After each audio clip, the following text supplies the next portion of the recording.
उद्धव ठाकरेंनी यावर माझ्यासमोर हिंमत असेल तर ते नाही सांगावं, असं घडलं नाही, ते उद्धवजींनी सांगावं, मग मी त्यांना उत्तर देईन. उद्धवजींची सवय आहे इतरांच्या खांद्यावरती बंदूक ठेवून साप फोडायचा आपण. आता ती घाडगे म्हणून त्यावर्षी माझ्याकडे आली होती, उपनेता शिवसेनेची. तिने मला सांगितलं, रामदास भाई मला उद्धवजींनी इतका टॉर्चर केला की तुम्ही रामदासांमध्ये बोला, तुम्ही रामदासांमध्ये बोला. ती म्हटली मी काय बोलतो, ज्येष्ठ नेते आहेत म्हणे, मी तुमच्यावरती बोललो नाही. म्हणून त्यांनी शेवटी माझं ते पद काढून घेतलं उद्धवजींनी. उद्धवजी दिसतात तसं नाहीये, उद्धवजी कपटी आहे. आणि मी सांगतो 2 दिवस दुसरा प्रमुखांचा बॉडीचा छळ उद्धवजींनी केला. ते पुन्हा मी आता जबाबदारीने बोलतोय, खूप जबाबदारीने बोलतोय. होऊन जाऊ दे एकदा, उद्धवजींची आणि माझी नागपूर होऊन जाऊ दे, दूध का दूध पाणी का पाणी होऊन जाऊ दे. आणि तुम्हाला आज सांगतो मी सगळ्या तुमच्या माध्यमातून महाराष्ट्र जनतेला सांगतोय, मी कधी खोटं बोललो नाही, कधीच खोटं बोललो मी.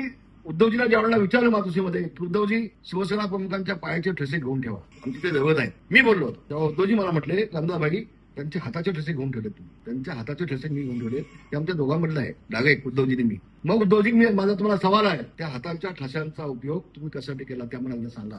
महाराष्ट्र जनतेला कळू देते, समजू दे, हे वास्तव आहे. हे काय ते खरे बिरे नुसते संदीप चिल्लू पिल्लू यांची ऐपत आहे का, काय पोत आहे का, अवकाश आहे का माझ्यावरती बोलायची. हिंमत असेल उद्धवजीने डावी बोलावं, मी त्यांना उत्तर देईन. होऊन जाऊ दे नागपूर दोघांची, माहिती आहे